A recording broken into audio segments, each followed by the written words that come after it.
Assalamu alaikum, hello everyone, welcome back na karibuni tena Shuna's Kitchen, na leo tutaangalia jinsi ya kuoka keki ya red velvet, jinsi ya kutengeneza buttercream frosting pamoja na kupamba keki mwanzo mpaka mwisho.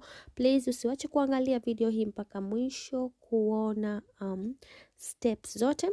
Kama wewe ni mpya kwenye channel yangu na huja subscribe, please hakikisha unagusa neno subscribe hapo chini na kugusa kengele ambayo itatokezea mbele ya neno subscribe ili uwe wa kwanza kupata habari kila ninapoweka video mpya.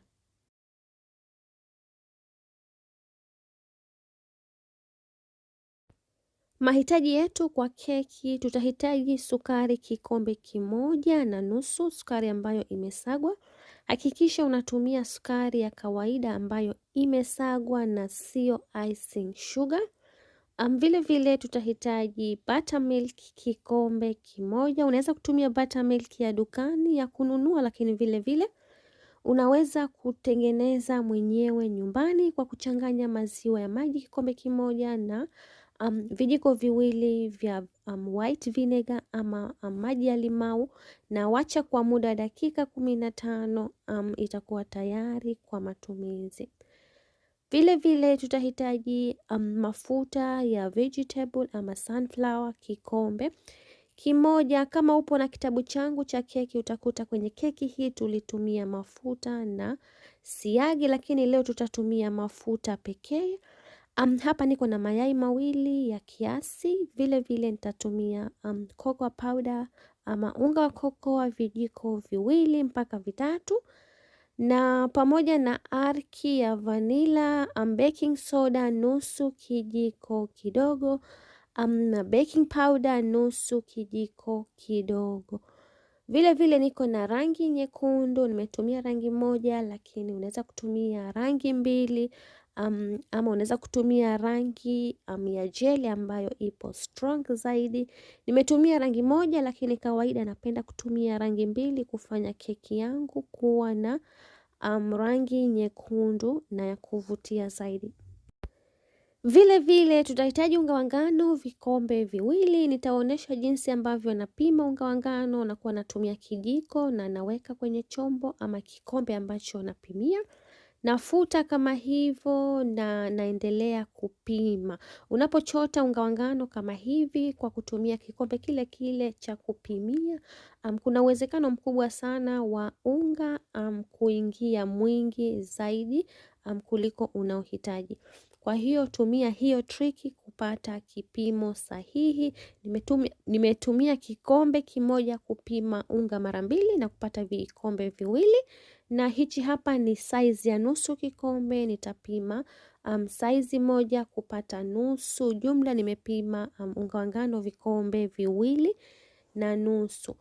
Na kwenye bakuli langu la kufanya kazi nimechunga unga wa ngano na nitachanganya na mahitaji yote makavu ama dry ingredients, pamoja na vitu vyote vilivyobaki, baking powder, baking soda, rangi pamoja na cocoa powder, na nitachanganya vizuri na kuweka pembeni.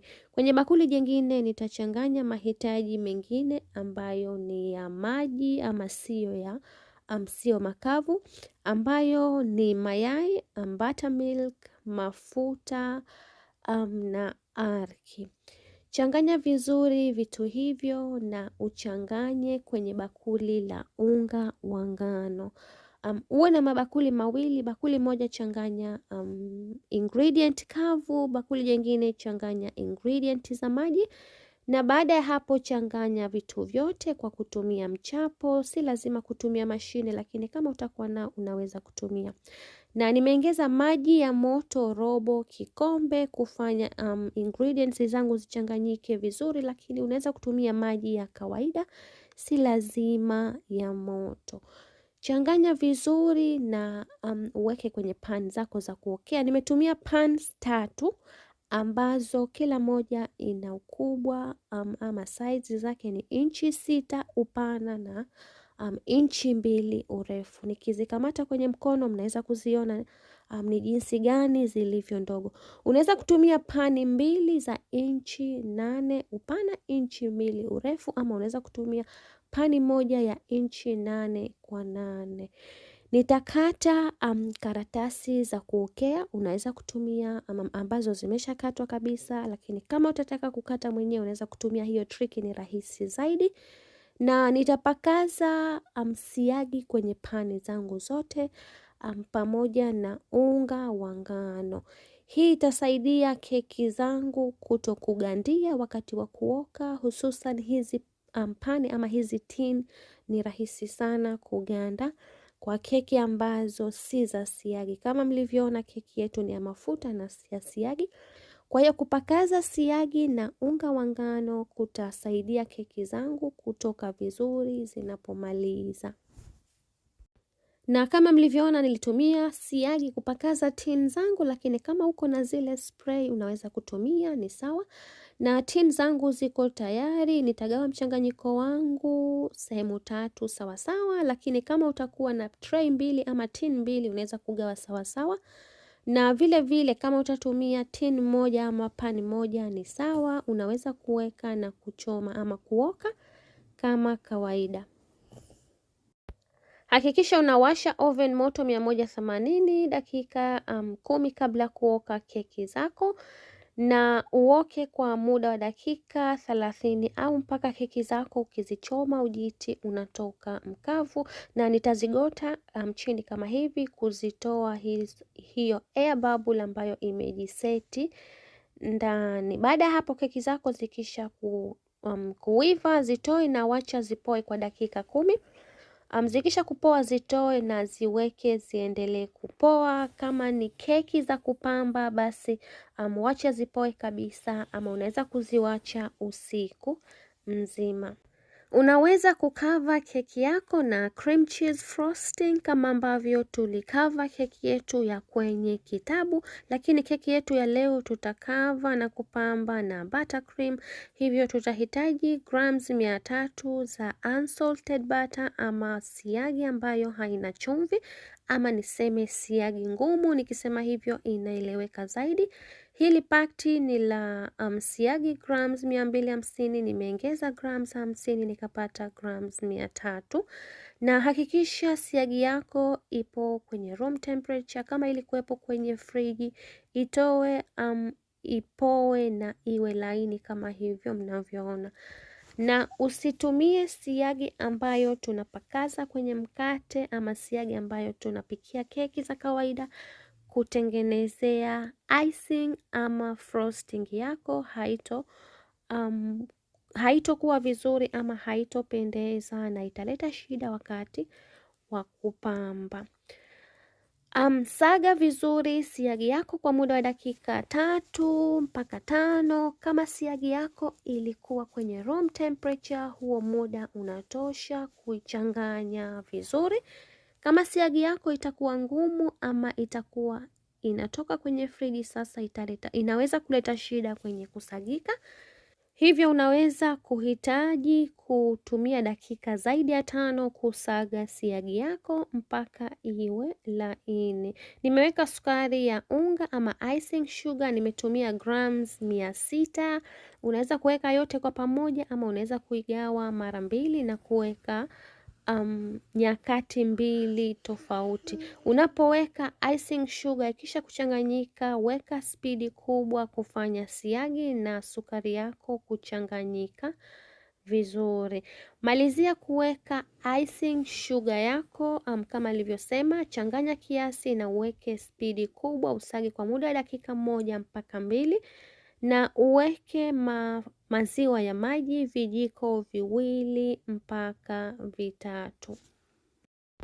Endelea kusaga tena kwa spidi kubwa kwa muda wa dakika nyingine 2 mpaka 3, na frosting yako itaonekana kama hivi mnavyoona. Na baada ya hapo toa buttercream ambayo imeganda pembeni na chini. Saga tena mara ya mwisho kuhakikisha siagi haina tena madonge na sukari imechanganyika vizuri. Weka arki ya vanila ama unaweza kuadd arki yoyote ambayo utapenda.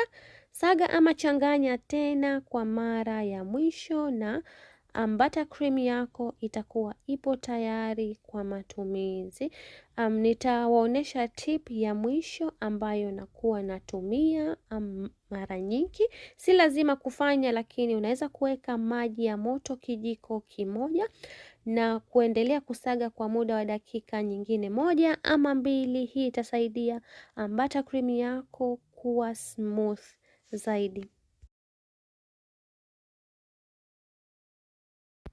Na buttercream yetu imemaliza tayari kwa matumizi. Unaweza kutumia moja kwa moja ama unaweza kuhifadhi kwenye friji ama freezer kwa matumizi ya baadaye. Kama mnavyoiona imetoka laini vizuri. Sasa hivi tutaitrim ama tutaikata keki yetu juu kwa vile ni ya kupamba.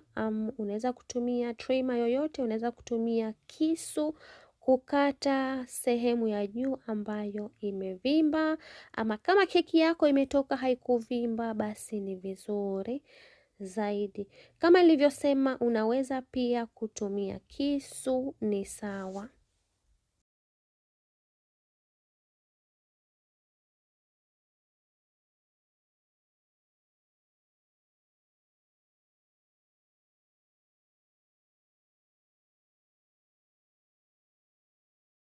Nitaweka buttercream yangu kwenye piping bag ama kwenye mfuko wa kupambia. Kama utakava tu keki yako na hutopamba basi si lazima piping bag. Unaweza kutumia kisu cha kupambia kueneza icing yako ama kueneza frosting yako kwenye keki. Na keki yangu ya leo itakuwa kidogo nzito, nilitakiwa nitumie yale maboksi manene lakini nimekosa. Ndani mwangu nilikuwa na hili jepesi, lakini kama utafanya kiasi cha keki ambayo nimefanya mimi na utapamba hivi hivi basi unaweza kutumia yale maboksi manene. Na nimeweka buttercream kiasi na juu yake ndio nitaweka keki ili kufanya keki yangu igandie vizuri wakati wa kupamba.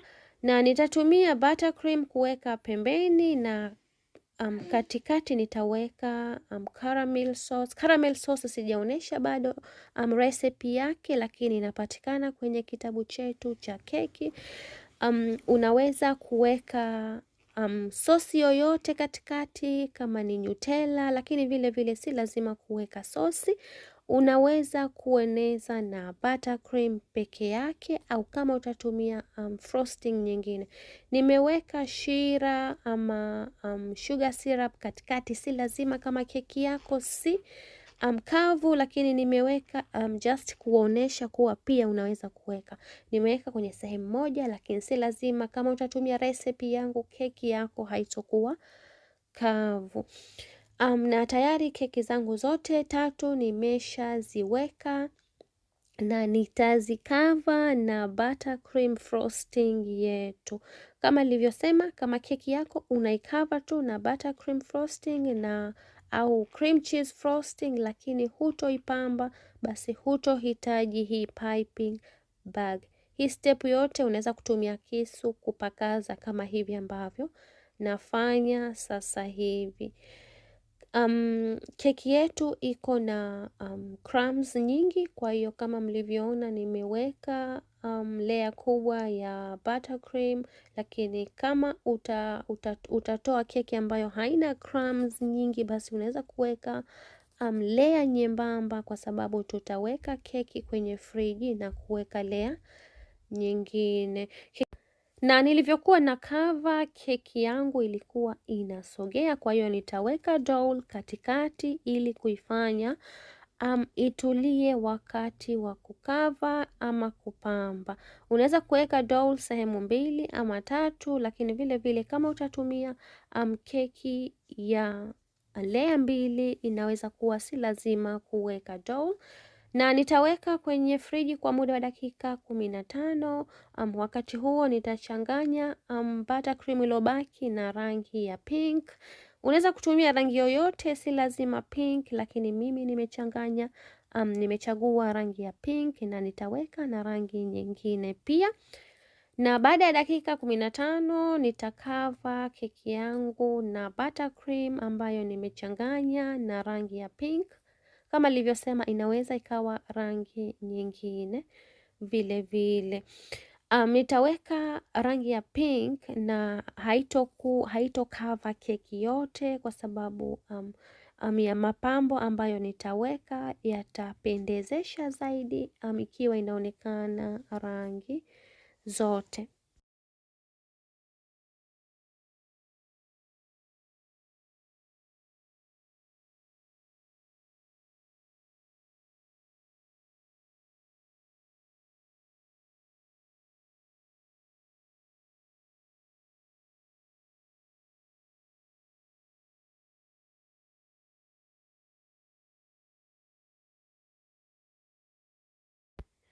Na sasa hivi nitahitaji ama tutahitaji piping bag na piping tip ya 2D. Unaweza kutumia piping tip yoyote, si lazima ambayo nimetumia mimi. Nimetumia hii hapa, unaweza kutumia yoyote, na nitaweka kiasi cha mchanganyiko wa icing ama buttercream frosting wa pink kwenye mfuko wangu na nitaweka pembeni.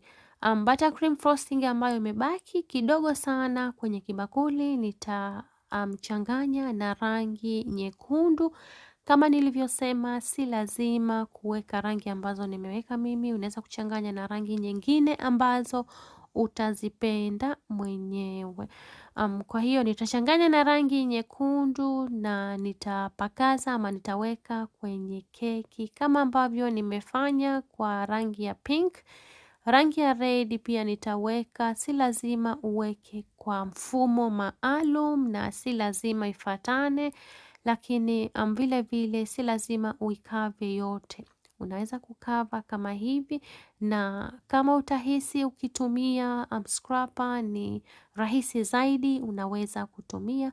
Kwa mimi nimeona kwa keki ndogo inakuwa ni rahisi zaidi nikitumia hichi kisu. Kwa hiyo unaweza kutumia scraper yoyote, iwe ya plastic ama ya bati, vile ambavyo urahisi wako unakuambia. Na baada ya hapo tutapamba keki yetu juu pamoja na sprinkles, na unaweza kuweka mapambo mengine ukipenda. Na kama utakuwa upo na kitabu changu cha mapishi ya keki, basi unaweza kutumia recipe ya red velvet ambayo ipo kwenye kitabu, ama recipe nyingine yoyote ya keki na kupamba kama hivi ambavyo tumepamba kwenye hii keki. Na kwa ambaye hana kitabu na atahitaji kuwa nacho, kitabu cha keki kinapatikana kwa lugha mbili, Kiswahili na English. Unaweza kukipata sehemu, kinapatikana sehemu nyingi sana. Nitaweka mawakala ama sehemu gani unaweza kupata kwenye description box na sehemu ya comment, ama unaweza kuacha comment upo sehemu gani na nikakujibu wapi unaweza kupata kitabu chako cha mapishi ya keki cha Shuna's Kitchen Easy Baking, ama unaweza kunitumia email kwenye email yangu shunaskitchen@gmail.com, na nitaweza kukujibu wapi unaweza kupata kitabu chako. Kwa Tanzania nzima, Omani, UK, Europe, US na sehemu nyingine unaweza kuwasiliana na mimi kupitia email ama sehemu ambayo nitawacha maelezo yake. Vile vile keki yetu nimepamba na hati ambazo nimezitengeneza kwa fondant icing. Nitaweza kuonesha mara nyingine inshallah ni vipi nilitengeneza. Na unaweza kupamba keki yako kwa mapambo yoyote, si lazima ambayo nimepamba mimi tu. Na keki yetu ipo tayari kama mnavyoiona. Haikutoka bright red kama ambavyo imetoka kwenye kitabu chetu. Inategemea na quality ya rangi ambayo umetumia pia. Keki yetu imemaliza na imetoka laini na ni nzuri sana. Nitawacha email yangu hapa juu kwa ambaye atahitaji kuwasiliana na mimi kuhusu vitabu. Asanteni sana kwa kuangalia. Kama umependa hii video, please usiwache kulike, kucomment na kushare na marafiki zako. Asanteni sana.